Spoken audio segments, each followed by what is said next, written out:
Ok. Entonces, quedamos que los PRRs no solo están anclados a la membrana, como se pueden ver aquí, bueno, como se podían ver, sino que también se meten en los endosomas cuando la célula fagocita, por ejemplo, y también aquí son funcionales, siguen trabajando. Inclusive cuando la célula degrada con las enzimas a los patógenos, ellos detectan a las moléculas que se liberan. Y inclusive hay algunos PRRs que son citoplasmáticos. Están dentro de la célula, en el citoplasma, por si detectan PAMs de patógenos que viven en el citoplasma. Y los que no se ven aquí son los que están solubles o son secretados al suero, producidos al suero, y que detectan a los PAMs de los patógenos cuando están pues, en este estado acuoso o están libres en la sangre o en el espacio extracelular. Y eso es lo que vamos a ver nosotros ahora.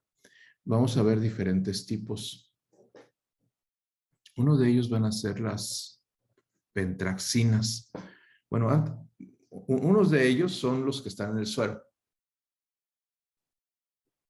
Se llaman PRRs séricos. Y de estos hay varios. Los más abundantes son las pentraxinas. Y se llaman pentraxinas porque son proteínas que tienen 5 monómeros. Pentraxina. Y detectan, con estos 5 monómeros se forma una estructura como de tipo IgM, y entonces es como una estructura muy parecida a los anticuerpos.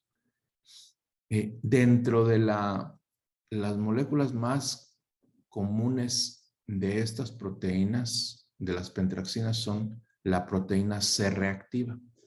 Ustedes la van a escuchar mucho en su vida de médicos veterinarios porque la proteína C reactiva es una proteína de fase aguda.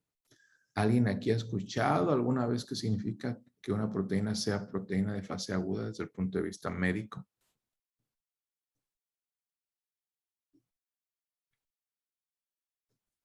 No. María Abigail, no. Nadie. Bueno, ya las van a escuchar mucho tiempo porque cuando hay una infección se produce mucha interleucina 1, interleucina 6 y el hígado produce mucha proteína C reactiva. El hígado produce proteína C reactiva o CRP.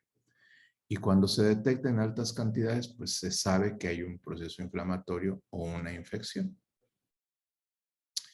Entonces, ¿qué es cuál es la función de la proteína C reactiva? La función es que puede activar a C1Q. Y C1Q es una molécula del complemento, de una de las vías del complemento, y reconoce, y esta pentraxina, la proteína C reactiva, reconoce la fosfocolina de los carbohidratos que están específicamente presentes en virus, bacterias y hongos. Este PRR, llamado proteína C reactiva, se une a la fosfocolina, que es un PAM de virus, bacterias y hongos. Y entonces, como una vez unida al PAM puede reconocer a la proteína C1Q del complemento, lo que hace es formar poros. El complemento forma poros en la membrana de los patógenos que tienen la fosfocolina, y así elimina estas bacterias o estos hongos o inclusive los virus envueltos. Y bueno, al estar unido este complejo, se favorece la opsonización.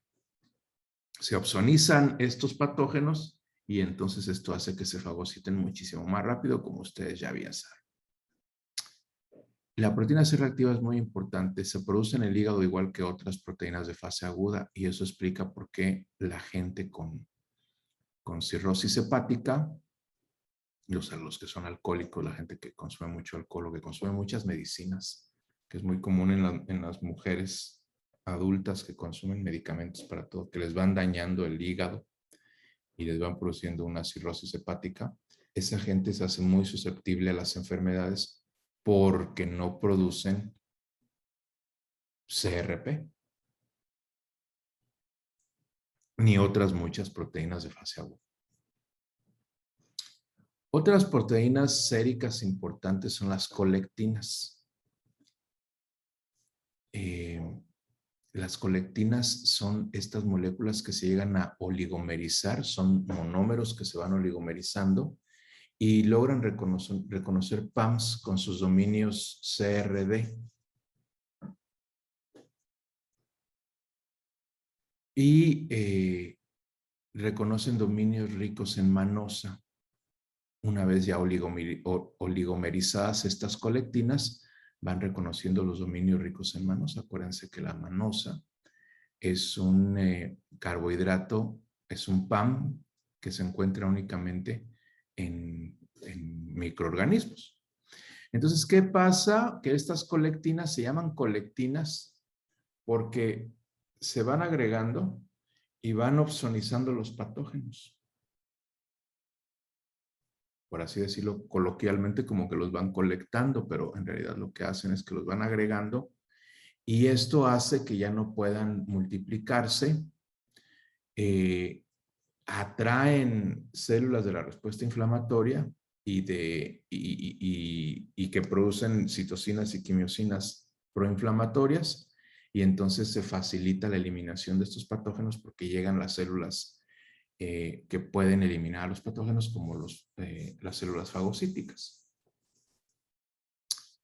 Y estos son algunos ejemplos. Por ejemplo, aquí está la ficolina. Vean ustedes, esta imagen me gusta. Aquí está otra proteína que se llama proteína de unión amanosa. Este libro le llama lectina ligadora de manosa, pero en realidad el término pues, más apropiado es la lectina de unión amanosa, Mannan Binding Lectin, MBL, así se le llama.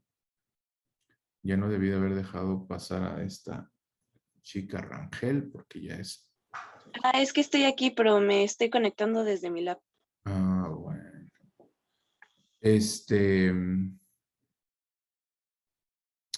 Entonces, la lectina de unión amanosa o MBL es un PRR que reconoce también manosa. Por eso se llama lectina de unión amanosa. Y al hacer esto, reconoce carbohidratos en Escherichia coli, Klebsiella, Aspergillus, que es un hongo, Cándida, que es otro hongo.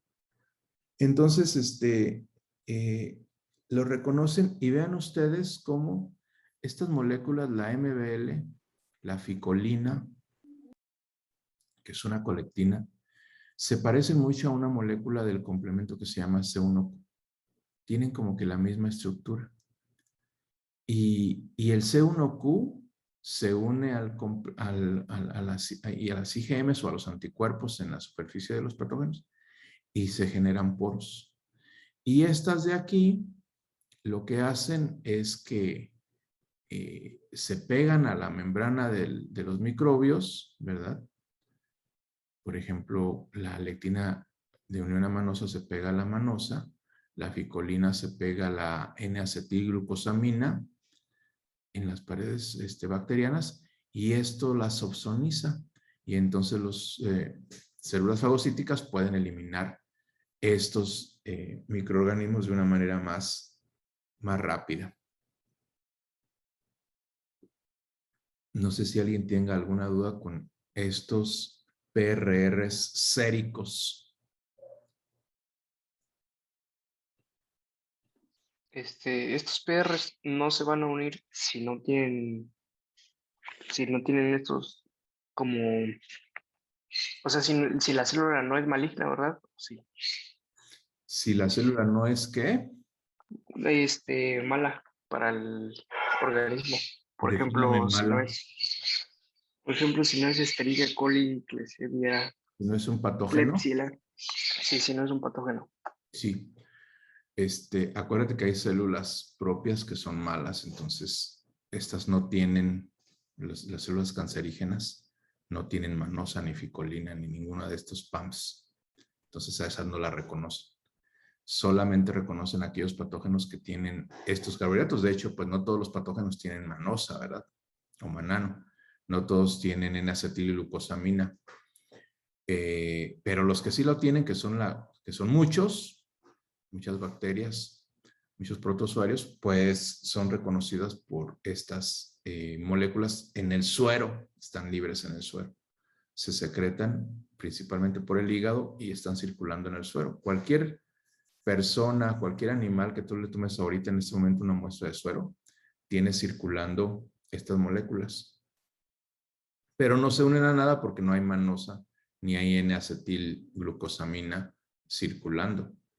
Entonces es hasta que un patógeno que tiene estas moléculas aparece. No sé si quede claro, David. Creo que sí fue David el que me... Sí, gracias. Bueno, Una pregunta. sí. Cuando dice que la lectina de unión amanosa funciona como opsonina, ¿quiere decir que favorece la fagocitosis? Justamente eso lo pueden ver acá. Aquí está la lectina de unión amanosa, la MBL, aquí pegada en la membrana. Aquí está la ficolina, que es una colectina pegada en la membrana, reconociendo la manosa o la N-acetilglucosamina en la pared de los patógenos, y esto se llama opsonización porque se une. Está opsonizando porque la recubre, y si hay miles de estas pegadas en la membrana, pues eso hace que fácilmente lleguen los fagocitos. Por ejemplo, los macrófagos reconocen con sus receptores a esta MBL o a esta ficolina, y fagocitan todo el patógeno. Entonces favorecen la opsonización porque opsonizan. Favorecen la fagocitosis porque opsonizan, perdón. No sé si eso quede claro. Sí, gracias. Bueno.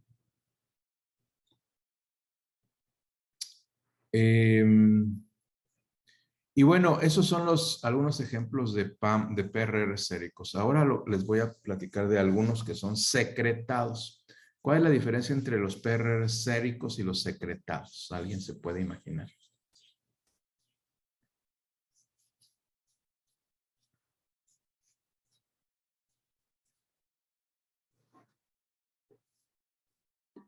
Que los séricos son sintetizados en el hígado.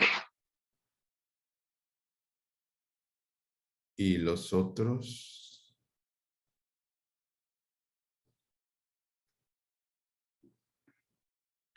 Cuando yo digo que son secretados, son producidos en el hígado, no significa que el hígado sea el único que los produce. El hígado es el órgano que mayormente los produce, pero se produce en muchos lugares. Simplemente que se liberan al suero. ¿Cuál es la diferencia entre esos y los que son secretados?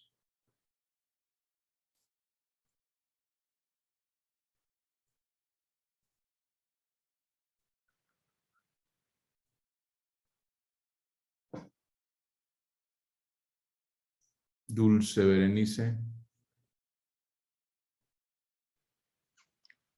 No sé, profe, yo iba a decir que puede que los séricos se queden en la misma región, o sea, que sí, se queden en esa región donde fueron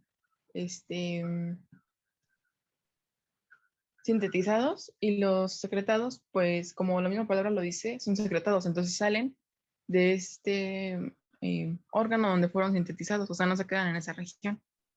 Bueno, entonces, Berenice, qué bueno que comenta eso porque entonces le quiero preguntar qué significa la palabra sérico.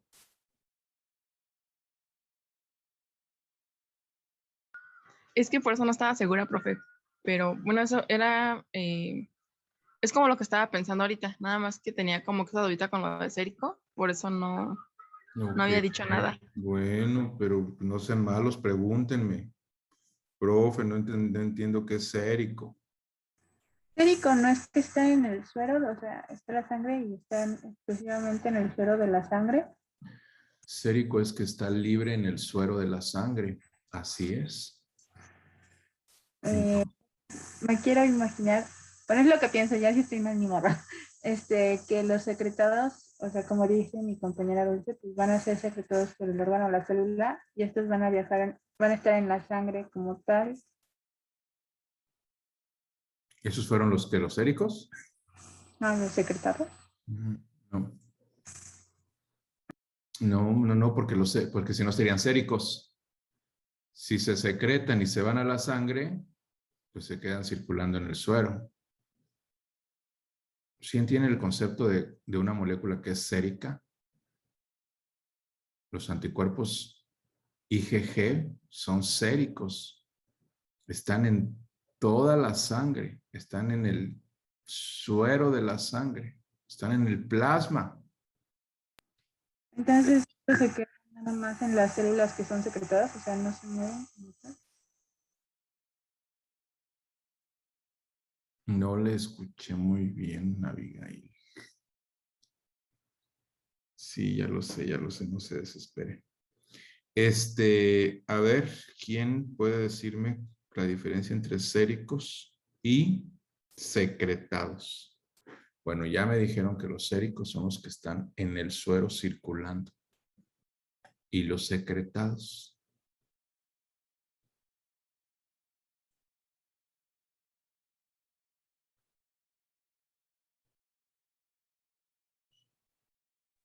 ¿No será que nada más se quedan como en el intersticio? Bueno, son liberados al exterior de la célula, pero no necesariamente se van al suero. Entonces están en muchas superficies o espacios intersticiales o mucosas, por ejemplo, ¿no? En muchas secreciones glandulares. Esa es la diferencia entre séricos y secretados. Obviamente, los séricos primero se secretan y luego se van a la sangre o al suero, pero los secretados no siempre. Ok, entonces ahora les voy a hablar de los PRR secretados. Y los PRR secretados voy a hablarles de unas moléculas pequeñas llamados péptidos antimicrobianos y defensinas. Más o menos tienen como el mismo nombre, ¿no? Péptidos antimicrobianos. ¿Qué suena? Pues como que son contra microbios. Y defensinas, pues también suena algo así, ¿no? Y estos péptidos, fíjense, aquí dice que son péptidos catiónicos y anfipáticos. Yo quiero saber qué significa que un péptido sea catiónico. Alguien que no haya participado.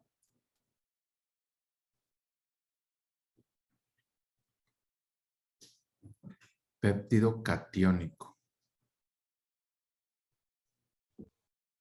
Que no es pues como que la capacidad de intercambiar bueno, bueno, de liberar iones positivos. No, no necesariamente de liberar iones positivos, es catiónico. ¿Qué significa que sea catiónico? Andrea Lozano. Ya está despertó, creo. No, sigue dormida. Pues No, aquí nada sí más que estoy el péptido pensando. tenga carga positiva, ¿no, doctor? Sí. Ok. Andrea, ¿tú qué ibas a decir? Yo también pensaba decir, bueno, si quiere estar relacionado con algo positivo, podría ser a lo mejor, ay, bueno, no sé si me voy a equivocar, pero a mí me suena como con las gram negativas, podría ser. No. Ok. ¿Quién habló antes? Diana, Diana. ¿Y Diana, usted qué dijo? pues que solo eran, bueno, que se trataba de péptidos cargados positivamente. Así es, son péptidos cargados positivamente, son catiónicos. Ya, chicos, todo eso ya lo tienen que saber a estas alturas. ¿Y qué significa que son anfipáticos? Es conocimiento básico de bioquímica, que es una molécula anfipática.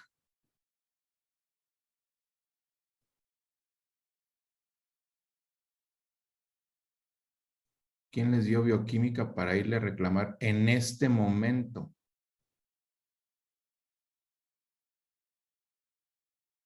Héctor Jaciel.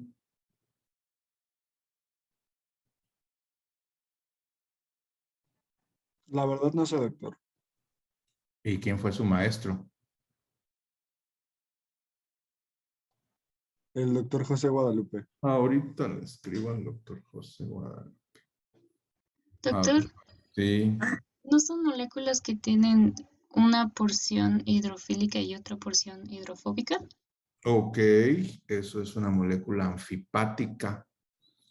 Es hidrofílica de una parte e hidrofóbica de otra parte. Entonces son catiónicos anfipáticos.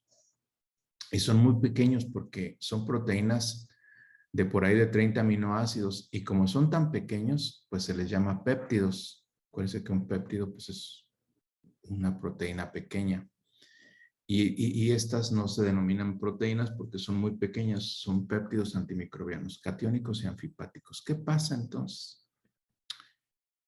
Pasa que como son anfipáticos y tienen la parte hidrofóbica, con la parte hidrofóbica pueden interactuar con el fosfolípido en las membranas lipídicas.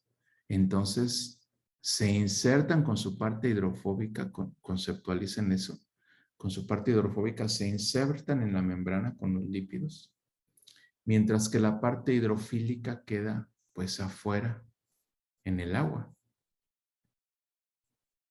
Y eso hace que alteren la membrana de muchos patógenos como bacterias, hongos, parásitos y virus. Y su carga catiónica los hace que reconozcan proteínas con carga negativa que son muy comunes en estas membranas, porque estas membranas de los patógenos son cargadas negativamente. Y eso explica por qué no reconocen las membranas del hospedero.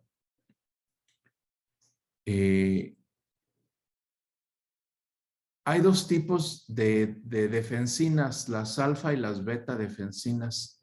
Y está otro tipo de péptidos antimicrobianos que se llaman las catelicidinas. Ya se han descubierto varios, pero estos están secretados de manera constitutiva por las células epiteliales y los neutrófilos. ¿Qué significa que aquí diga que están secretados constitutivamente?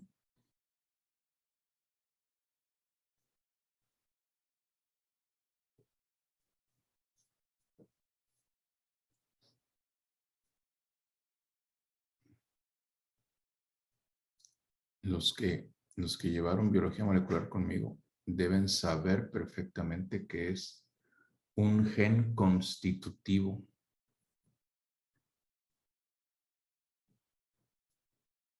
Y si no saben, regresen a mi calificación que sacaron.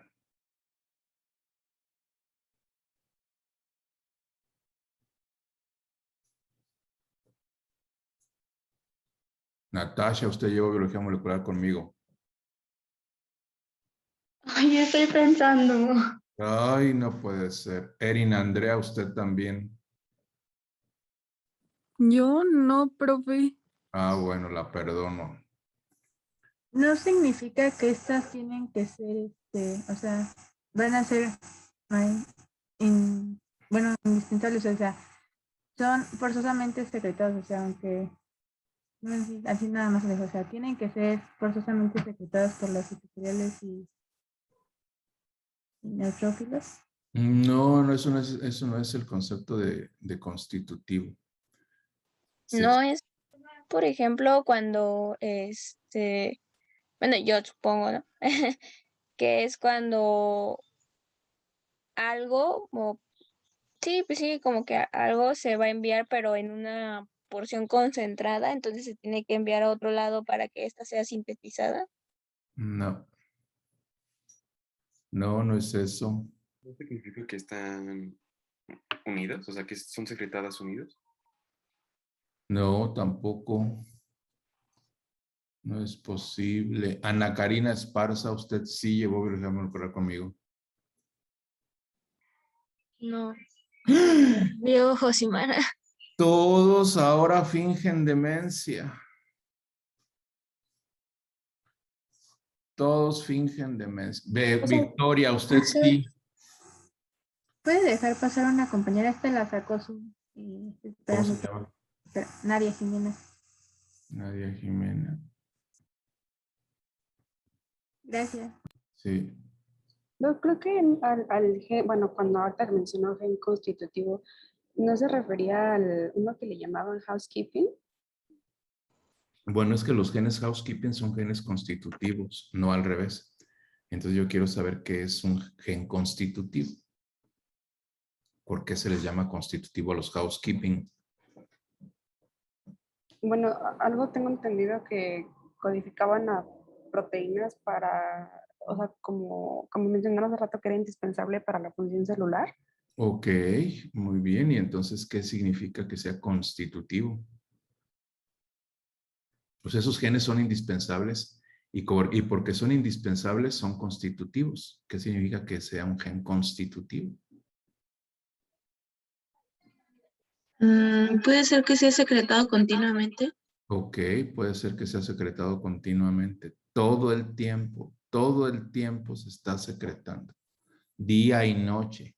Mientras ustedes se bañan, van al baño, comen, ven películas en Netflix, platican con la novia o el novio, se están secretando todo el tiempo. Ese es un gen constitutivo. Y los péptidos antimicrobianos son constitutivos en células epiteliales y neutrófilos. Siempre los están produciendo. En el intestino, las células de Paneth, que vamos a ver después con mucho detalle, también su función es producir péptidos antimicrobianos. Y esta es una imagen que describe cómo funcionan los péptidos antimicrobianos. Fíjense. Esta es la membrana de la pared celular de las bacterias, ¿verdad? La membrana externa. Aquí está el lipopolisacárido y el péptido antimicrobiano son estos que están en morado. Son proteínas pequeñitas. No son proteínas grandes como esta verde, sino son muy pequeñitas. Y entonces cuando se secretan, tocan a las membranas o a las moléculas cargadas negativamente como los polisacáridos, lipopolisacáridos, y entonces se pegan y con su porción hidrofóbica se insertan en los lípidos de la membrana de la bicapa. Y en las membranas citoplasmáticas hacen exactamente lo mismo. Con su porción hidrofóbica penetran en los fosfolípidos y van haciendo como pequeños canales, pues mal hechos, porque estas proteínas, estos péptidos pues están mal arreglados, ¿no? Pero van insertándose como agujitas y van descomponiendo la estructura de la membrana y van haciendo que la membrana ya no conserve su estabilidad y le penetre agua pues, o líquido extracelular, pierdan citoplasma y se mueran. Porque tienen una porción hidrofóbica y una porción hidrofílica y de esa manera logran matar a muchos patógenos.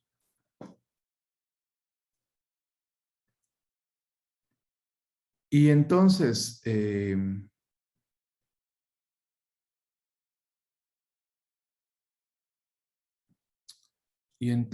déjenme ver si les puedo platicar la historia de Edwin, que siempre que me quiero poner a platicarla me doy cuenta que la tengo que buscar.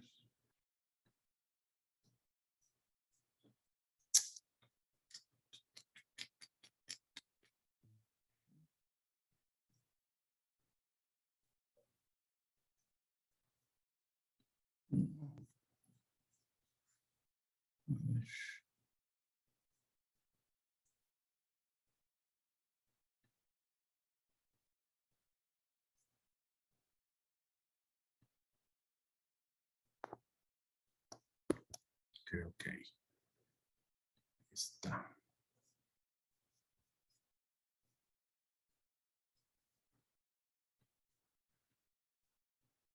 ¿Ya pueden ver mi presentación? No, doctor. No. No.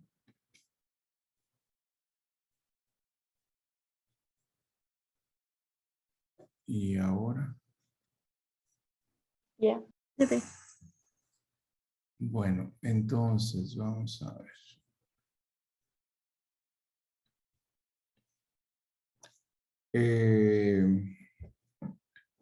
Hace muchos años ya, en el 2016, un estudiante, bueno, como en el 2014, estaba yo platicándole a este estudiante en esta misma clase de los péptidos antimicrobianos. Y yo le decía a él que esos péptidos antimicrobianos son muy comunes, son mecanismos de defensa muy comunes en ciertas especies de vertebrados como los reptiles, los anfibios. Las ranas producen un moco que las cubre que tiene muchos péptidos antimicrobianos. Las serpientes producen muchos péptidos antimicrobianos. Y entonces él pues iba al herpetario porque le gustan mucho las serpientes, iba al herpetario a trabajar. Y entonces me dijo que quería hacer una tesis con las serpientes que involucra algo de inmunología. Le digo, ay, pues ¿por qué no ves si las serpientes que tienen ahí en el herpetario tienen, secretan péptidos antimicrobianos? ¿Cómo le podemos hacer? Bueno, le digo, yo he leído que parece ser que las serpientes cuando... Qué susto. Entonces, yo he leído que las serpientes matan esos animales que están como enfermos porque pues esos animales se llegan a esconder en lugares oscuros y ahí los atrapan las serpientes. Y mi pregunta es, ¿cómo es que las serpientes no se mueren al comerse un animal lleno de bacterias o de virus? Entonces, ¿qué tal si en el veneno les están secretando algo que vaya matando todas las bacterias y virus? Y le dije, bueno, ¿no sabes tú si en el veneno de las serpientes hay péptidos antimicrobianos? Y ya se puso a revisar y encontró que sí había. Entonces le dije, bueno, ¿por qué no buscas si esta serpiente que tiene en el herpetario, que es una serpiente de cascabel queretana, tiene péptidos antimicrobianos? Y entonces lo que hizo fue evaluar si había péptidos antimicrobianos y si estos péptidos tenían un efecto contra Pseudomonas aeruginosa, que es la bacteria que más mata a las serpientes que están en el herpetario. Entonces lo que hizo fue, pues, agarrar varias de las serpientes de cascabel de ahí del herpetario. No sé si pueden ver estas imágenes, pero después de agarrarla, las hizo morder esta bolsita con este frasquito para colectar el veneno. Y luego el veneno se fue a la Facultad de Química y ahí separó el veneno en fracciones, en proteínas de peso grandes, proteínas medianas y proteínas pequeñas, porque había leído que los péptidos antimicrobianos, bueno, había leído en su clase de inmunología, ¿verdad? Que los péptidos antimicrobianos son proteínas pequeñas. Entonces los separó y luego puso placas con agar sangre y ahí puso a crecer a Pseudomonas aeruginosa. Y ahí en unas placas le puso las fracciones de proteínas grandes, en otras las fracciones de proteínas medianas y en otras las fracciones de proteínas pequeñas y en otras el veneno completo y luego vio el número de colonias que crecían. ¿Qué esperaría si el veneno de las serpientes tiene péptidos antimicrobianos? ¿Qué esperaría de resultados? Pues que no crecieran colonias, ¿no? ¿En dónde?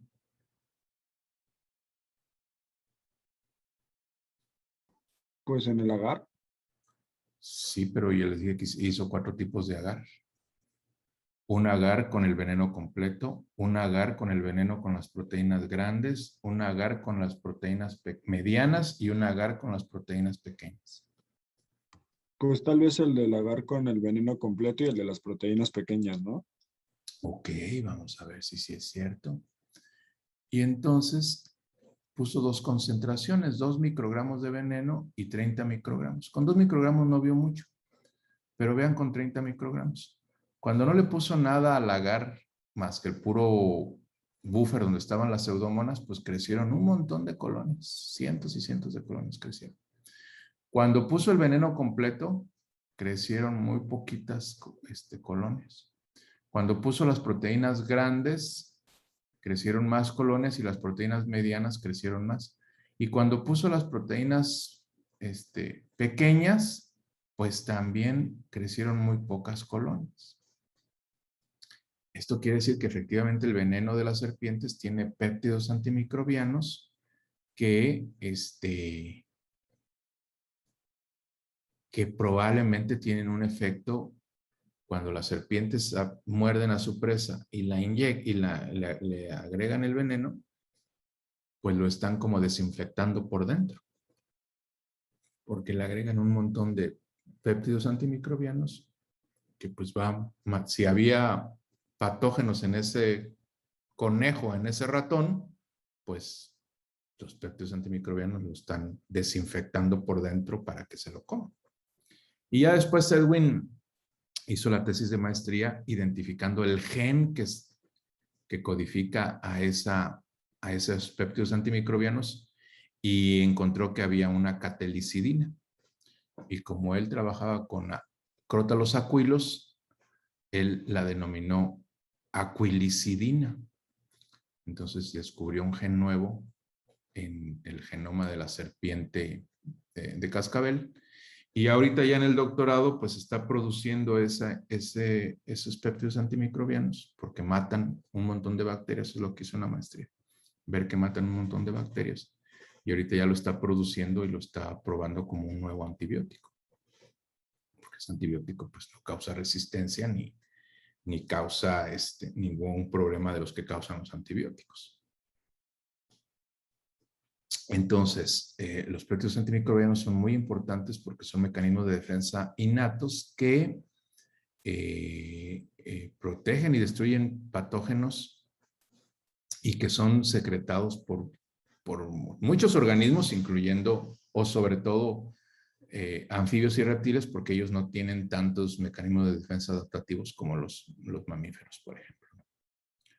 Ok, bueno. Entonces, Profe, sí. pero ¿por qué ahí en el experimento como que hubo menos crecimiento si estaba como el cultivo completo que si estaban nada más las proteínas chiquitas? A ver, no entendí. ¿Ya lo Ajá, escribí aquí? sí. Este es el cultivo sin nada, con pura agua y las bacterias, entonces crecieron un montón de bacterias. Este es el cultivo con el veneno completo y crecieron muy poquitas. Este es el veneno, no, este es nada más la fracción del veneno con las proteínas grandes, medianas y pequeñas. A ver, hágame la pregunta. Ajá, que ¿por qué había menos crecimiento si estaba, o sea, como... Ay, no sé si ya me confundí, pero que ¿por qué hubo menos crecimiento cuando estaba el cultivo con, o sea, con todo completo, Con el que veneno solo, completo. ajá, que Aquí. solo con las puras bacterias chiquitas, que es como... Los péptidos pequeños. Sí, ya le entendí. Sí, es buena pregunta, Maurín. Fíjate que lo que pasa es que el veneno completo también tiene otras moléculas muy grandes que destruyen patógenos como las enzimas digestivas que van degradando a los animales por dentro. Son proteínas muy grandes y ellas también tienen un cierto efecto antimicrobiano, pero no es un efecto antimicrobiano como tal, sino es un efecto de la enzima que degrada proteínas, por ejemplo. Tiene proteasas, lipasas y un montón de enzimas que van degradando moléculas. Entonces, seguramente algunas de esas también se unen para atacar a los patógenos, pero no es su función principal. Su función es degradar proteínas. Las proteínas pequeñas, los péptidos antimicrobianos de la última fracción, esos, su función es destruir los patógenos, porque se insertan en las membranas. Esos no degradan proteínas como las enzimas. Ah, ok, sí, ya entendí. Ok. Bueno, muy bien.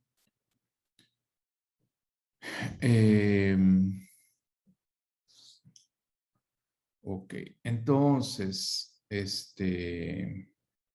ahorita le dieron a Edwin un proyecto FOPER para seguir evaluando estas péptidos antimicrobianos con una chica de la Facultad de Química, me parece.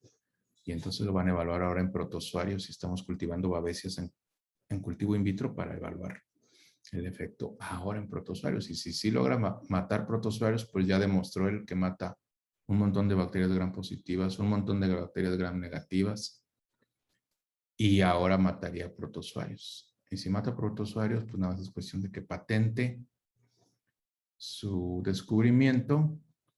Obviamente me corresponde el 95% de las ganancias, a él el 5%, y pues ya dejaría de dar clases y ya sería la persona más feliz del mundo, sin tener que preocuparme de dar clases a una pantalla en negro 2 días a la semana. Felicidad total.